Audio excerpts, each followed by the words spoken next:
Thanks for checking out this movie review video. This is for the 2020 film Woman of the Photographs. Now, I say 2020 film because that's its original release.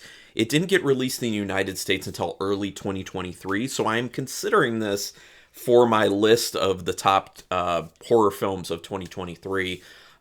It's going to be on there. I'm just going to tell you right now. I do really recommend this film, and I'm going to tell you right now, you can watch it for free. So a lot of times I'll say during these videos that I watched it through Vudu, spelled V-U-D-U, which is owned by Fandango, and it's just a place you can pay to rent or buy digitally films. And they get like newer stuff, like maybe like a month or so after it's been in theaters, so relatively recent. But they have a bunch of older stuff as well. But anyway, they do have movies that are on there that you can watch for free with ads. And Woman of the Photographs is one. So highly recommend this because there's no reason not to. You don't have to pay any money for this. You can just watch it right now. Woman of the Photographs. Yes. Written and directed by Takeshi Kushida, who also did Reincarnation and My Mother's Eyes. Have not seen those films, but I'm very much interested in doing that now. This is a Japanese film, so for anyone out there who has issues with subtitles, you just need to know that. Like, I know a few people in my life who can't do subtitled films, like my mother, who she gets really severe migraines from reading on screens like that, and I have a friend who is visually impaired and just cannot do subtitles, so just letting people know that. But if you're totally fine with subtitles, definitely check it out, especially because if you're a person who just doesn't really like subtitles, there's not a ton in this. It's not like it's super constant. Plus the fact that the Japanese language, when subtitled into English, it's a lot slower, so you can read slower. And that's perfect for a person like me, because I'm not a fast reader for some reason. Anyway, quick synopsis. This is about a guy who's living a pretty lonely life. He's kind of like a guy who like touches up photos for a living, which is an interesting thing to me. I don't know if that's actually a thing or not, but it's like as a sole job. But he ends up in this weird way meeting a woman who has kind of body dysmorphia, and the two kind of pair together in ways you can kind of guess, where, you know, altering photos, body dysmorphia type thing. And it is a horror film, but the horror is actually very light. It is described as romance horror.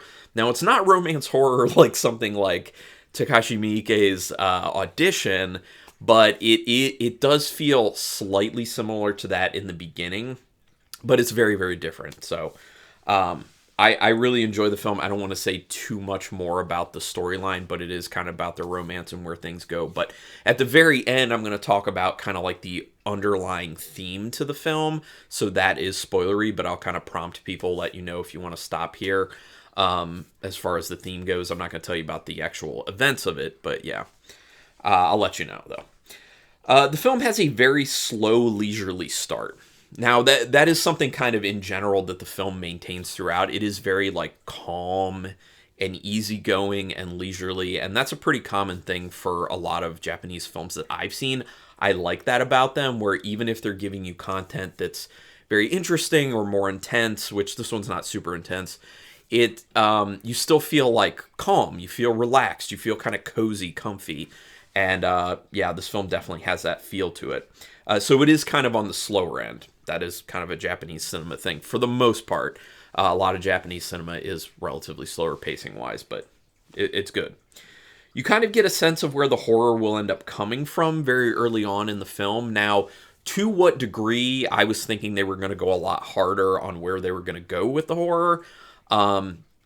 But that said, even though my expectations were higher for how hard they were going to go at horror, I still liked what they did. I liked that they were more restrained with it because it fit the film a lot better, the subject matter and kind of who the characters were and where things were going. So I understand it. It is, I'm going to say it again, it's like light horror, like very light horror. So this should be an easy one for a lot of people to watch. The sound design really stands out in this because there are long stints with no score at all. Now, I like the long stints with no score for two reasons. One, I love listening to well-done sound design. There's some really interesting sound design with this, and it's just very experiential for me personally to have like an emphasis on the sound design and no score going on.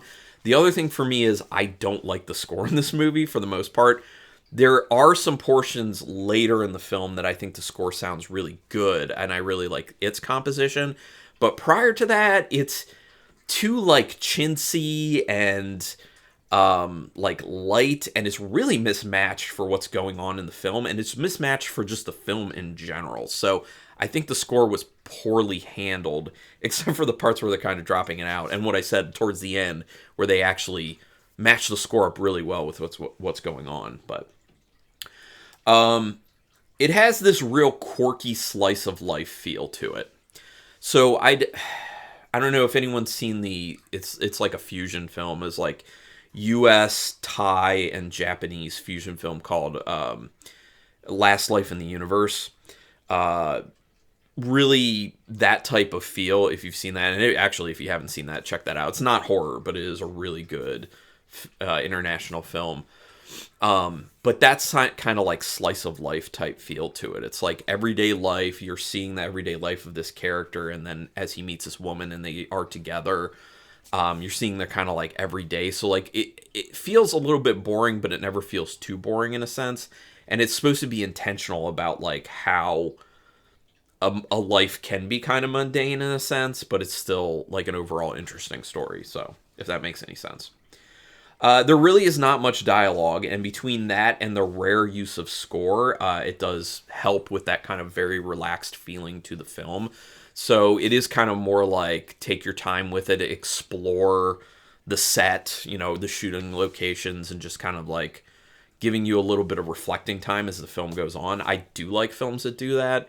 I know a lot of people will think I don't, because a lot of times I complain about pacing issues, but when it's a film like this and it really enhances the film when it's slower, it's different for me.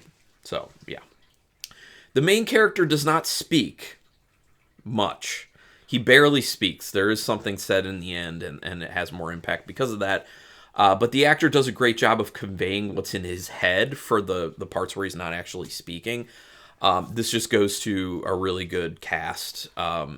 Being able to act without saying anything, I feel like is a very tough thing, because you have to, do things with body language and facial expressions. And I personally just feel like that's kind of a tough thing to do. I have done some light acting from an independent standpoint, but like, yeah, it's not easy. So like doing dialogue, isn't easy. I think doing without dialogue is even harder, but yeah. There's a metaphor they go for very hard in this film. And I do wish that metaphor was kind of, I don't want to say downplayed too much, but they show things and they go a little bit too overt with things way too often. You could do it a little bit here or there, but I just think they kind of hit people over the head a little too much with it. And it's kind of one of those like less is more for something like this, at least for me personally. Although I'm sure a lot, there are going to be people out there who really appreciated how hard they went at that, but yeah, and I'll talk about that at the end, but give you the warning on that. There are some interesting style choices with how it's shot. It looks like a very low-budget film. Like, it looks like it's pretty cheap with the way it's shot, but that doesn't mean that there isn't style to it. There's some very interestingly framed shot. There's some really interesting camera movements, and it is artistic, and it feels very inspired, and I like that about it. It just makes me wonder, like, if they gave Kushida a much larger budget, what could a film look like? And that's something I would definitely like to see. One of my issues with this is the ADR. It sounds way too clean. So that's basically just when they record the voices after the fact and put it over the actors. It sounds way too clean when the words are being spoken. It's like the background noise is like gone from the scene, and it just sounds like it's ADR, and that's what you don't want. So they kind of didn't do the best job in doing the actual ADR and applying it to the film. So that's, a small issue, but the horror aspect ends up being pretty light, like I said. So if you're going in expecting like hard horror, like I want to see some real nasty, messed up stuff, you're not really going to get that, but there is a horror to it. And the ending has really good impact. This is my type of film where it made me think for quite some time after. I love those types of films. They just kind of leave you with a feeling. They resonate with you, and it makes you want to just keep pondering like the implications of what this film is trying to say. And it really does apply to real life, which I'm actually about to talk about right now. But I'll give my rating first, and then I'll talk about the theme stuff. Out of 5 stars with half stars in play, I'm going to give this a very good 4-star rating. I think this is a film that a lot of people should definitely check out, especially if you've never heard of it. Really good. All right, so now I'm going to go into the theme stuff. So if you don't want that, you can stop. Anyway, this movie is all about self-image and how people can get wrapped up in being someone else for other people. You're not doing things for you, you're doing things for others. You're trying to get other people's attention. And I think a lot of people can kind of feel that. I think a lot of people can feel that. So it should resonate with plenty. My next point is there's a really great quote in this that gets to the heart of the major issue in the film, but also a major issue actually in life. And it's something like I knew about, but like the way it's phrased, I think it's kind of perfect. The quote was, "We can only love ourselves through others." And I feel like that's a mantra that people don't say, but people live, where they're really just looking for living a life not for them. They're living a life for other people and through other people.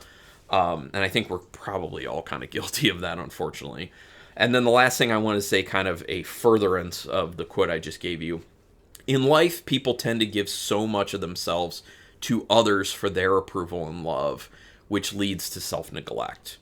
And I know I have done that in my lifetime before. I'm sure a lot of other people have, where you feel like you're doing for others, whether it's your job or loved ones, your family, friends, whatever. Like, you're giving so much and you're just going because you want the approval and you want the love of other people, but you're not checking in with yourself. You're not, doing the self-care things that you really need. You're overloading yourself with giving, and you give to a point where you just can't anymore. And a lot of the times, like for someone like me, that ends up becoming like mental health struggles, like depression or anxiety issues, stuff like that. So I think that's, one of the big reasons that this film really hit me the way it did, but I think it can hit a lot of people this way. And I think it's a great and very important and interesting film that everyone should check out. But please, would love to hear other people's opinions on this. Go ahead and put it in the comments if you liked it, if you hated it, if you're in between. Like, if you hated it, that is your experience. That's totally cool. Just let me know why. Just give me like a sentence or two, because I would be very interested to understand why. Because I could see where some people wouldn't really like it. I understand that. But do me a favor, hit subscribe to my channel if you haven't already. I would greatly appreciate that. That's your best way to repay me for the free content I put out. You can also hit a like on this video to help out with the algorithm, and hit the notification bell button if you want to know when I'm putting up new videos, which I'm doing a good amount at this point. But thank you so much for taking your time to watch this, and until next time, keep it brutal.